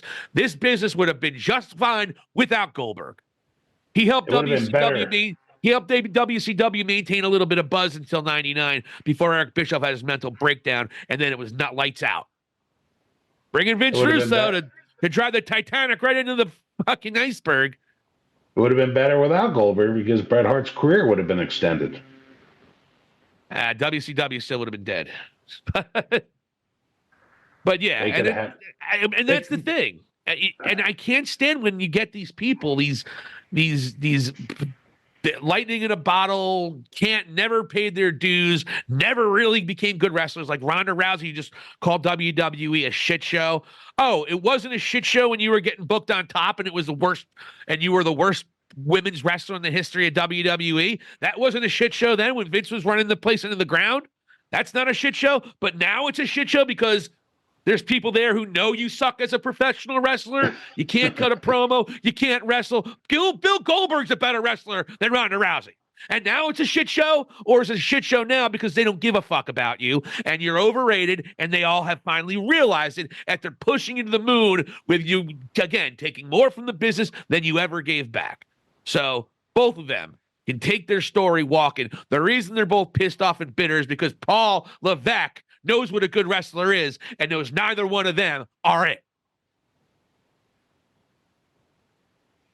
Beautifully said. The problem is Bill Goldberg is he's the worst wrestler ever. Triple H, why didn't you bring Bill Goldberg back? Well, I think a couple things, money, and the fact he's the worst professional wrestler ever. That was probably a big reason for it, right? You want people that can know what they're doing in the ring, right? So that's why we don't bring him back. He's pretty bad. Same thing with Ronda Rousey. Oh, horrible. Terrible. And it's great. And it's amazing. You look at it because it's just the typical Vince approach with Vince bringing him back because it's a bodybuilder that can wrestle somewhat. And that's the best part about Triple H because he literally busted his ass to do everything. Yeah. Like, he became the top heel in the sport, wrestling heel. Everyone will always correct me and say Vince was a bigger heel. But he became the best active in-ring performer in the sport before he started schlepping Stephanie. This guy ran the roads. This guy did everything he could to learn everything he possibly can. Then he finally marries Stephanie, and then he starts learning all the business aspects of it. But what makes him such a dangerous and great booker is that he has both perspectives. He has the Vince perspective, and he has the wrestling perspective. But the wrestler in him, because he's a great worker. Triple H was a great worker. Guy knew what he was doing, and he knows the importance of having great matches. And he knows that Ronda Rousey and Bill Goldberg were just an attraction. Ooh, an attraction. And Vince loved his attractions. Vince loved his attractions, putting Lawrence Taylor and Bam Bam Bigelow in the main event. Vince loved his attractions. The problem with the attractions is usually it's dog shit. And Triple H has realized that. Yeah. And God bless him for it. WWE is a lot stronger. It's not a shit. If it's a shit show now, but it wasn't when she was on top, then I'd really like to know where her world, what color the sky is in her world is. If when she was on top, it wasn't a shit show, when she was botching finishes to WrestleMania main events, that wasn't a shit show, but this was. Come on, Rhonda. You're pissed off that they don't want you, and you haven't evolved and become the good competitor that we all thought you were gonna be. You didn't turn out the way we wanted. Just to quote John Moxley, I'm sorry, Ronda Rousey didn't turn out to be what we all wanted her to be. With her sloppy friggin' Piper's Pit Samoan drop, garbage judo hip toss, stupid arm bar. Both She's so bad. Tony Khan doesn't even send her money. That's what I'm saying. Tony Khan had her in for Ring of Honor. I was like, And you know the AEW fans ain't going to take that shit. No. Yeah. God bless them for that. AEW fans, Ronda Rousey was the biggest punching bag for someone that loves AEW than anybody because, again, she was just something that Vince, okay, here's a star. Here's an attraction. A goddamn attraction. Let's get her on TV, and everyone will think she's great. And then she starts wrestling and cutting promos, and you're like, she is the worst wrestler on your show. She is the absolute worst fucking thing on your show. With her awkward, stupid promos, with her awkward, botch-filled matches. Not that she didn't try, but it's incredible she just didn't have it. It's incredible out of the bizarro horsewomen between Ronda Rousey and pals that Shayna Baszler is actually the best talent out of all of those four. Oh, easy. I don't even know the one's name. Easy. I know the one's in AEW. Yeah. You don't even who had that know really her crazy name. promo that people just made buried her career. You don't even know me. You don't know me. You don't know me. No, we don't. No, we don't. You yelling at it is not going to change us knowing you. I'm glad we tabled that. Wrestles in bare feet, though. That's a big deal for you, man. No, I'm just joking. No, not their big, huge feet like Sarah Logan. Anyway. Have you ever considered working in a woman's shoe store? Like Al Bundy. It'd be great. Yeah, exactly. Imagine a grown man selling women's shoes for a living. But yeah, I just wanted to kind of get vent on those two professional wrestlers like Bill Goldberg, who is not getting his retirement match. Poor guy. Like, he wasn't given more opportunities than anybody the last 5 years. Didn't deserve it. 10 years. But, yeah. Do you think there's any chance the Hardys return to WWE? Yeah. I don't think that they're viable anymore. And Jeff Hardy was shady. Jeff Hardy left, just left. He just was right in the middle of a match, just left. Like, and his whole, the whole plan was for him to get fired by WWE so he can go work with his brother in AEW. Yep. And they were about to become tag team champions, and then yeah, he had a few too many and decided to drive. Yeah, because I saw Matt Hardy did appear at this week's Raw in Raleigh. Evidently had quite the crowd around him, and I'm like, ugh. And it's amazing too, because there was no bigger advocate for the Young Bucks in, say, the last year or so about making sure they get their flowers, et cetera, et cetera, et cetera, than Matt Hardy. Like, he was really buttering them up. And then I'm looking at it, and it's like, it's one of those things where they had such a rough stretch between the Sammy Guevara thing, where Jeff got hurt. And, yeah, and like Matt, and honestly, like it's difficult for me to watch some Matt Hardy matches now at this point. But with him showing up, like what I'm a little bit concerned about, I don't know if there's any chance that they could go squeeze them into that ladder match for WrestleMania. Well, Jeff Hardy's still under contract, and he's not going anywhere anytime soon. All right. I just want to make sure, like, yeah, Matt Hardy's contract is almost up, not Jeff's. All right. Yeah, because I'll show you my cards in this. That particular match, I want to see The Miz and R-Truth win. The Hardys don't need to be there. They had their moment a couple years back when they made their comeback. There is no reason the Hardys game's a little late. It's they're a little long in the tooth. Let's be honest. It is. And they haven't been, at least specifically Jeff too, they haven't been model citizens or good employees. Let's be real. He has made, particularly Jeff, has made bad decision after bad decision, screwing over the company that's paying him. Whether it be walking out in WWE and refusing to do a drug test, or getting bombed and getting in a car and causing that situation in AEW. Yeah. So, but Jeff is not the Hardys. There's no way they, at least collectively, show up at WrestleMania. But at the same time, do the Hardys? What's the market for the Hardys now in WWE? They already had their big return moment where they won the tag titles. Like, what are you going to do again? What are you going to maybe bring Matt Hardy down to NXT? I don't think I don't think there's a place for Matt Hardy on WWE's main roster. I don't think there's a place for Matt Hardy in AEW's main roster, to be honest. Yeah, I agree. So, and it's weird sort of seeing him on social media where it's like, I get it. It's tough to sort of hang up the boots at a certain point. You got to really come to that realization, accept it, embrace it. But some guys have a hard time doing so. Yeah, and I don't know what kind of market he's going to be in for WWE. I don't know, especially if they're, cutting much younger and probably more talented people, more athletic anyway at this particular point. Yeah. So, if you're cutting Matt Riddle, why would you bring back one of the Hardys? Yeah, that's a good point. So that's pretty much what I had in mind in terms of WWE this week. I'm not sure if you had anything else they want to touch base on.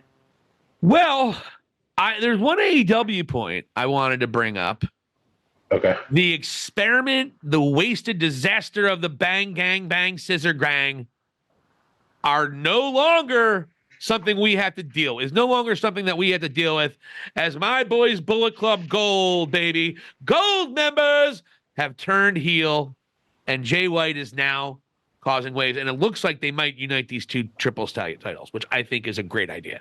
So that's good, and hopefully they get rid of the stupid pink ones. I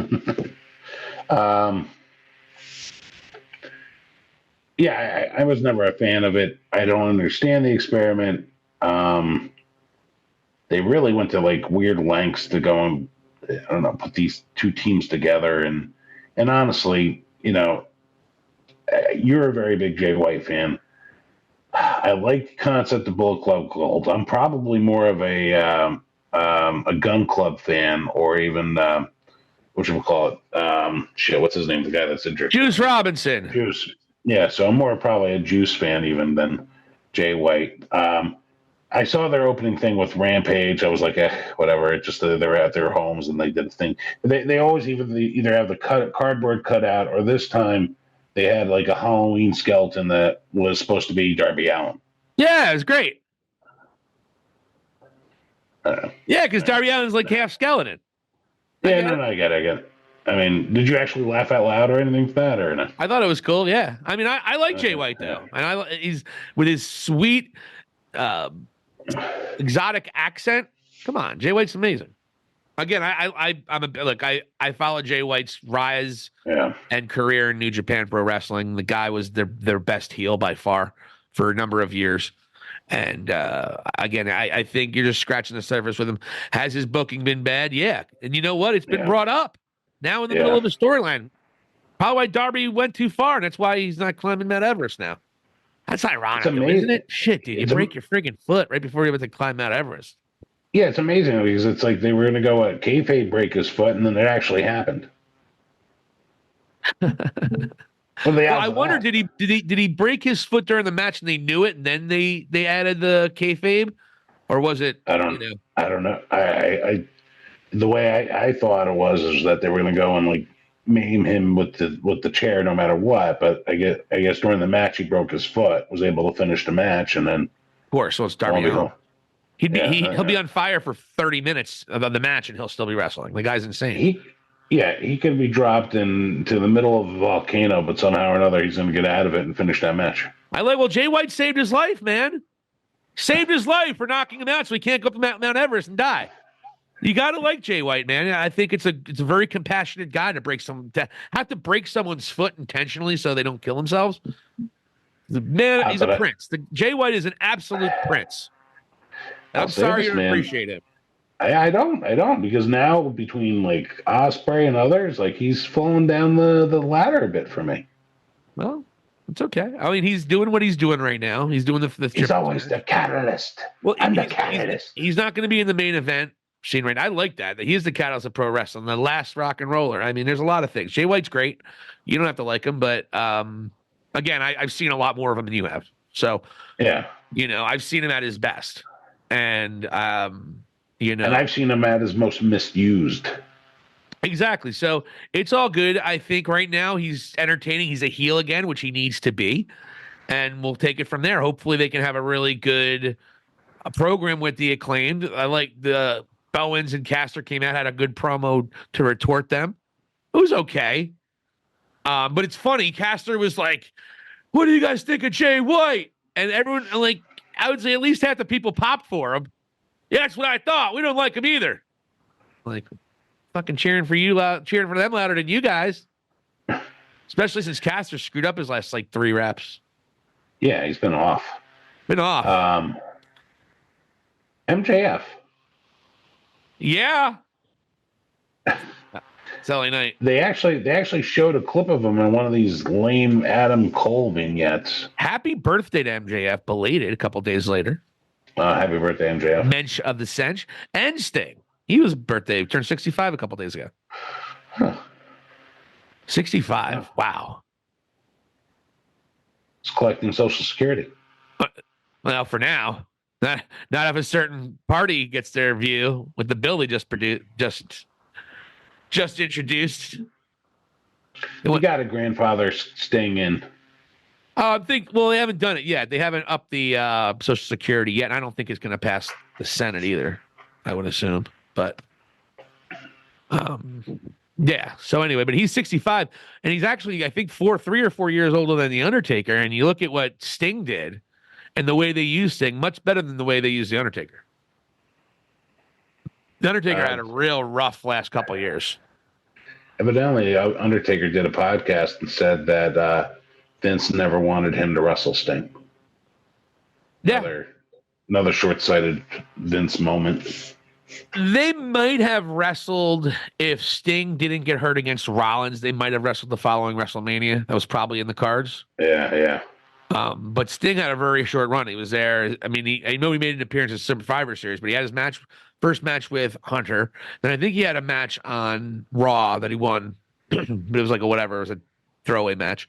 He won. Then he wrestled Seth and lost, but he got hurt, and then he retired the following WrestleMania.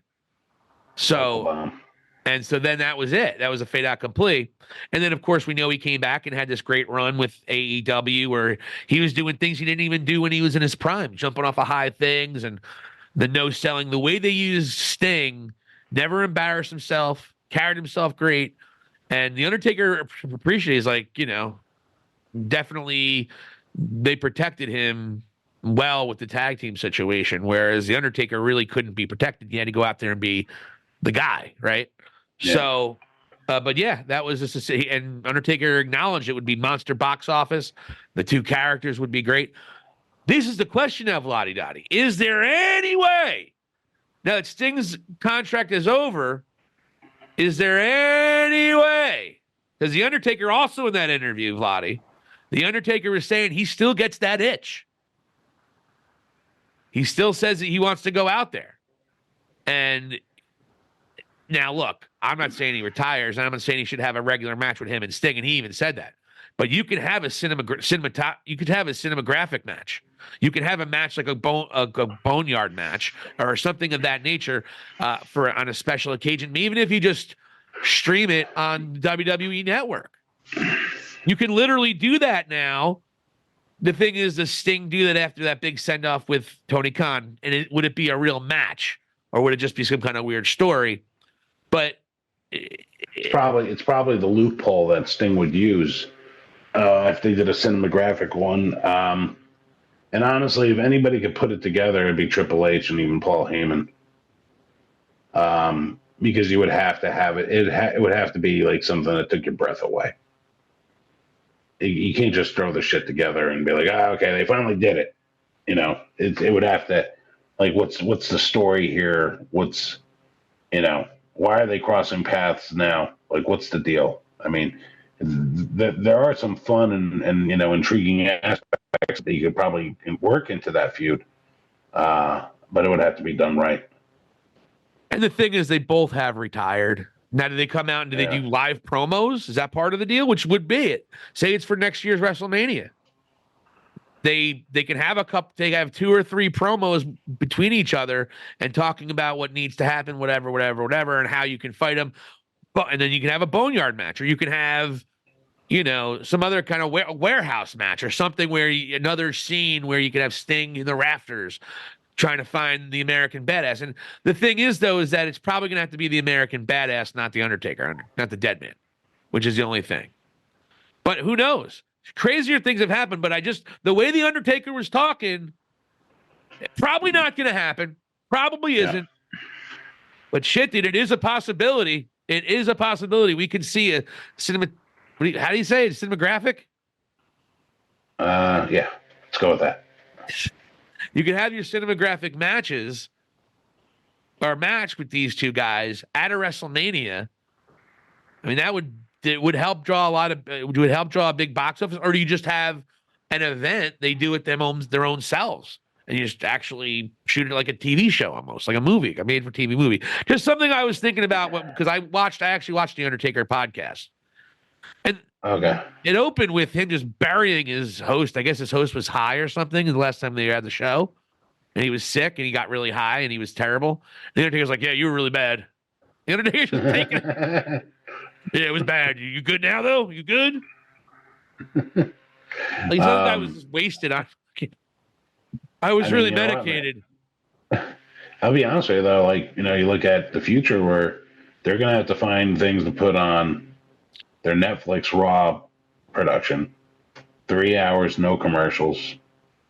That wouldn't be a bad thing to maybe open up with. Stranger things have happened in the world of professional wrestling. Especially if Undertaker on his podcast is throwing that out into the universe. Well, he never suggested that they were going to wrestle. He just said he gets the itch a lot. Yeah. Especially this time of year. That, and also seeing the send-off that Sting got. And him probably, again, I am... He even mentioned it because he actually brought up the thing. This is a great podcast. I don't watch a lot of the 6 Feet Under podcast with the Undertaker, but I did watch this episode. And he brought up how that was really a genuine moment where he retired after losing to Roman Reigns. And then a couple months, of course, go by and, we want you to face Bill Goldberg because it's an attraction. And we know how great that match was. Right. So the Undertaker had these two horrible, because he thought his match sucked with Roman Reigns too, which, by the way, it did. But most of Roman Reigns main events sucked back then, though. If we're going to be honest with each other. Triple H, the Triple H one, the second Brock Lesnar one. I mean, let's be honest. But you know, the Undertaker, that was a real genuine moment. He said he really kind of bothered him that he kind of went back on it, and yeah, and not only did he have that match, he also had the Brothers of Destruction against DX, which was another stinker. I mean, he had some pathetic matches after he retired. Yeah. And it was a real genuine moment, and it kind of went back on it. So, obviously, The Undertaker's not above not wrestling again. Sting would be the one you'd have to convince, but Sting said his one dream is to always face The Undertaker at WrestleMania. So, that's the only carrot that might get Sting back out. But the thing is that the send-off that Tony Khan gave him, does Sting have that loyalty against WWE to that point still after all these years? It's something that would be, I think, the big thing. Would Sting do it? I think The Undertaker could be convinced to do it. I do think that. I mean, you might be able to convince him to do like a Ric Flair in a shark cage match. Oh, Ric Flair. But anyways, well, Vladi, this is a heck of an episode. We hit all the bases. We're getting right in the middle of WrestleMania season. We're going to have a nice announcement next week on how we're going to get our community involved with WrestleMania over the next 2 weeks. And then maybe some exciting things we're going to be doing for WrestleMania. We're going to get into all that. So, hey, if you haven't done so yet, go on Facebook. Hit like, hit subscribe, follow us, not subscribe, but follow us. Well, over 1,100 on each, followers and likes, Vladi Dottie. Over 1,100. That's awesome. It's a great job. We're a team. You got us a bunch when you got on TV, when you were actually on NXT Takeover. Takeover in Brooklyn. That's right. But we'll probably have a presence at WrestleMania, which is great. If you're on YouTube, hey, hit the subscribe button. We're going to start partnering with Vigilante Talks. Does some great takes. We're going to incorporate him on some of our programming as well. And of course, anywhere you get your podcast, whether it be Apple, Spotify, Amazon Music, we are there, baby. Hot spots and cheap pops. It's the soothing, beautiful sounds of Vladi Dottie and Silicon Steve Valley. We are here for you. So for Vladi Dottie, this is Silicon Steve Valley. Here endeth the lesson.